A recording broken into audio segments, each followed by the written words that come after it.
বসিয়ে 30 টাকায় সবজি ভাত হবে ভাই, খেলে বসো ভাই। মাছ ভাত, ডিম ভাত খেলে চলে আসো ভাই, এগিয়ে আসো ভাই। ভালো খেলে চলে আসো, ভালো খেলে এগিয়ে আসো। চলে আসো ভাই, চলে আসো। 30 টাকায় সবজি ভাত পাবে। 30 টাকায় সবজি ভাত, 30 টাকায় সবজি ভাত। চলে আসো ভাই। মাছ ভাত খেলে বসে 60 টাকায় হবে। চলে আসো ভাই, খেলে চলে আসো। সব সুন্দর সুন্দর খাবার আছে। সবজি ভাত হবে, মাছ ভাত হবে, মাংস ভাত হবে, ডিম ভাত হবে।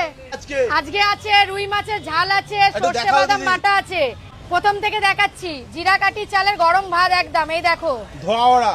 হ্যাঁ, আর সঙ্গে গরম গরম মুসুর ডাল একদম গাঢ় গাঢ়। বাহ। আর সব রকম সবজি দিয়ে মিক্স সবজি, সঙ্গে প্লেন আলু ভাজা আছে। আর এইদিকে কষা কষা একদম চিকেন, লাল লাল না প্লেন চিকেন। আর এইদিকে সর্ষে বাদাম চারা পোনা বাটা। টাটকা হবে? হ্যাঁ সব টাটকা, বাসি কিছু নেই। বাসি হলে পয়সা লাগবে না। এদিকে রুই মাছ, সঙ্গে আলু চোখা আছে, সবই টাটকা। বাসি হলে পয়সা লাগবে না। জিরা কাঠি চালের গরম ভাত, গরম ডাল।